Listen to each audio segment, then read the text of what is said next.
Hello students, our topic is digestive system. आज हम start करेंगे डाइजेस्टिव सिस्टम। तो हमारी बॉडी में डिफरेंट डिफरेंट सिस्टम्स हैं, उनमें से आज हम क्या स्टार्ट करेंगे, डाइजेस्टिव सिस्टम। तो सिस्टम क्या होता है, मैंने आपको बताया था कि जब बहुत सारे ऑर्गन्स हमारी बॉडी के मिलके काम करते हैं, कोई स्पेशल फंक्शन परफॉर्म करते हैं, तो उसे हम सिस्टम कहते हैं। ठीक है, जैसे हमारी बॉडी में बहुत सारे सिस्टम्स हैं, respiratory, circulatory system, digestive system. तो वही डाइजेस्टिव सिस्टम आज हम स्टार्ट करेंगे। ठीक है, तो डाइजेस्टिव सिस्टम से पहले हमें ये पता होना चाहिए कि जो लिविंग थिंग्स हैं उन्हें खाने की ज़रूरत होती है ना। आपने पढ़ा है फीचर ऑफ लिविंग थिंग्स में कि लिविंग थिंग्स को क्या चाहिए, फूड चाहिए। फूड क्या होता है, खाना।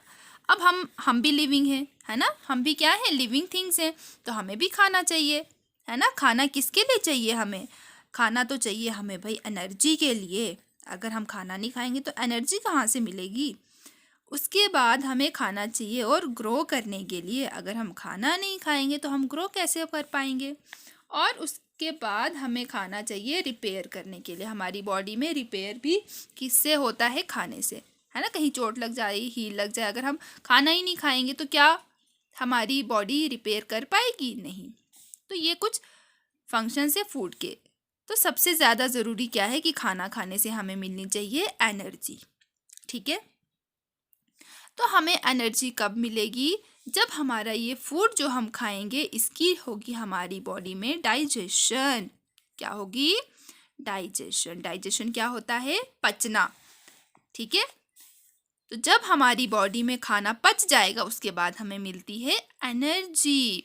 ठीक है, अब देखो यहाँ पे माउथ है आपका, है ना, ये क्या है आपका, माउथ, है ना। ये माउथ से आप खाना खाएंगे। ठीक है, फिर कहाँ पहुँचेगा खाना, आपके पहुँचेगा स्टमक में। ठीक है, स्टमक क्या होता है, पेट। पेट में पहुँच जाएगा खाना, है ना। ये तो सबको पता है कि हम खाना खाते हैं फिर पेट में चला जाता है। लेकिन हमारी यहाँ पे आर्म्स भी हैं, हमारी यहाँ पे लेग्स हैं, है ना।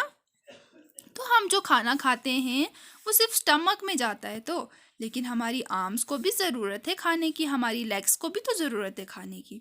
और हमारे माउथ के इधर यहाँ पे ब्रेन भी तो होगा, तो ब्रेन को भी खाना चाहिए।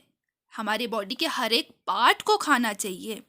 तो हम माउथ से खाएंगे वो पेट में चला जाता है, तो आर्म्स तक कैसे पहुँचेगा, ब्रेन तक कैसे पहुँचेगा, लेग्स तक कैसे कैसे पहुँचेगा। तो कैसे पहुंचेगा, उसके लिए पहले उस खाने की होनी चाहिए डाइजेशन।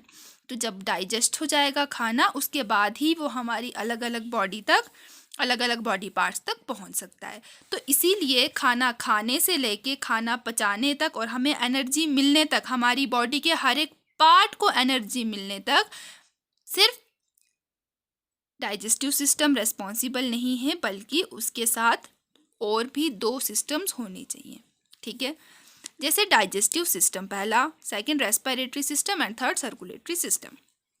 अब डाइजेस्टिव सिस्टम, हमने खाना जो खाया तो पेट में गया, मैंने कहा सबसे पहले सब जगह तक पहुंचने के लिए उसको डाइजेस्ट होना ज़रूरी है ना। डाइजेस्ट होना चाहिए, पचना चाहिए। तो कैसे पचेगा वो, डाइजेस्टिव सिस्टम के थ्रू वो पचेगा, मतलब इस वाले सिस्टम में वो डाइजेस्ट हो जाएगा। फिर खाने से हमें एनर्जी भी मिलनी चाहिए, तो वो कहाँ से मिलेगी, क्या डाइजेस्टिव सिस्टम में ही हमें एनर्जी मिलती है, नो, वो मिलेगी हमें रेस्पिरेटरी सिस्टम से। वो हम उसी में सीखेंगे कि हमें कैसे एनर्जी मिलती है। ठीक है, फिर एनर्जी तो मिल गई, लेकिन अब हमारी बॉडी में हर एक पार्ट तक खाना भी तो पहुंचना चाहिए। वो कैसे पहुंचेगा, सर्कुलेटरी सिस्टम की हेल्प से। तो इसीलिए खाना खाने से लेके एनर्जी मिलने तक और हमारी बॉडी के हर एक पार्ट तक वो खाना पहुंचे, उसके लिए 3 सिस्टम्स इन्वॉल्व हैं। कौन कौन से, digestive system, respiratory system and circulatory system. अब क्योंकि हम स्टार्ट कर रहे हैं आज डाइजेस्टिव सिस्टम, तो थोड़ा सा डाइजेस्टिव सिस्टम के बारे में हम पढ़ेंगे। तो डाइजेस्टिव सिस्टम क्या होता है, ऐसा सिस्टम जिसमें हम खाना खाएं और वो हमारी बॉडी में डाइजेस्ट हो जाए। डाइजेस्ट मीन्स पच जाए। ठीक है, तो उस सिस्टम को हम बोलेंगे डाइजेस्टिव सिस्टम। अब यहाँ पे है सिस्टम, तो मैंने आपको बोला था कि सिस्टम का मतलब बहुत सारे ऑर्गन्स होते हैं। तो आप मुझे बोलोगे कि मुझे हमें बताओ फिर कि इस वाले सिस्टम में कौन कौन से ऑर्गन्स हैं। अगर सिस्टम में बहुत सारे ऑर्गन्स होते हैं तो हम भी तो जाने कि डाइजेस्टिव सिस्टम में कौन से ऑर्गन्स होते हैं। तो कौन कौन से ऑर्गन्स होते हैं डाइजेस्टिव सिस्टम में? Mouth, food pipe, stomach, liver, gall bladder, pancreas, spleen, duodenum, large intestine and small intestine. ये कुछ ऑर्गन्स हैं जो हमारी डाइजेस्टिव सिस्टम में होते हैं। तो आप इसकी अच्छे से रीडिंग कर लेंगे ना एक बार, फिर आपको अच्छे से आ जाएगा। ठीक है, तो हम खाना माउथ से खाते हैं, खाना इस वाले रास्ते से होके हमारे पेट तक पहुंचता है ना। यहाँ तक तो सबको पता है। अब इसके आगे क्या होता है ये हम अगली क्लासेस में पढ़ेंगे। अभी हम सिर्फ इतना याद रखेंगे कि डाइजेस्टिव सिस्टम में कौन कौन से ऑर्गन्स आते हैं। ठीक है, तो आप इसकी थोड़ी सी रीडिंग कर लें और यहाँ पे नोटबुक पे आप देखें क्या है, डाइजेस्टिव सिस्टम टॉपिक है। तो सबसे पहले हम आज कर रहे हैं organs involve in our digestive system. तो कौन कौन से ऑर्गन्स इन्वॉल्व होते हैं डाइजेस्टिव सिस्टम में? सबसे पहले माउथ। कहाँ पे है माउथ? पिक्चर से मैं आपको दिखा लेती हूँ, ये है माउथ।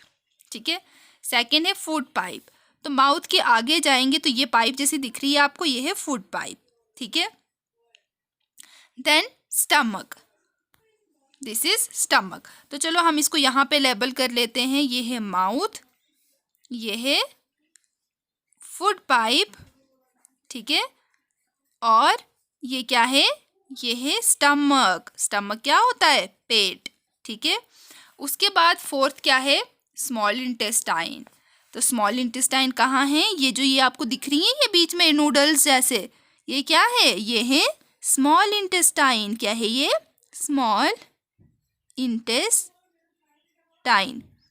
फिर इसके अराउंड आपको ये दिख रही होगी, ये क्या है? ये मोटी सी, इसको कहते हैं हम लार्ज इंटेस्टाइन। तो ये क्या है? लार्ज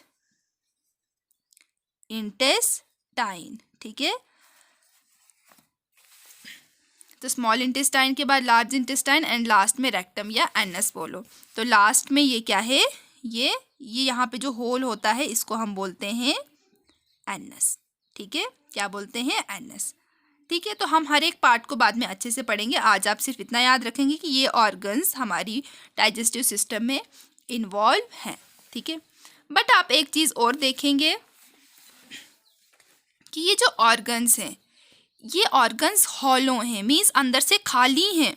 माउथ खाली है, स्पेस है ना इनके अंदर। देखो पेट में, हमारे स्टमक में स्पेस है, तो हर एक पार्ट में स्पेस है।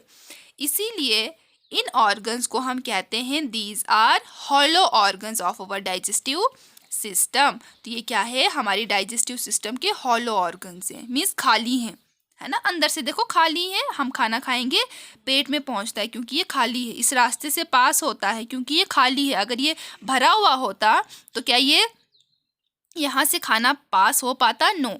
अब जैसे ये पेंसिल है, दिखने में तो ये भी पाइप जैसी है, तो क्या ये लेकिन एम्प्टी है अंदर से? नो, ये फिल्ड है, इसमें से कुछ भी पास नहीं हो सकता, है ना।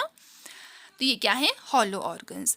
तो हॉलो का अपोजिट होता है सॉलिड ऑर्गन्स। जैसे कि ये पेंसिल सॉलिड है, बिल्कुल सख्त है, इसके अंदर कोई स्पेस नहीं है किसी को भी पास करवाने की। ठीक है, तो ये क्या है? बिल्कुल सख्त है।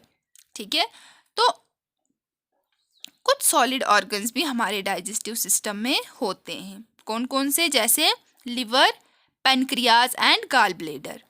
तो ये हैं एसेसरी डाइजेस्टिव ऑर्गन्स या सॉलिड ऑर्गन्स कह सकते हैं इनको। ठीक है, क्या क्या है? Liver, pancreas, gall bladder.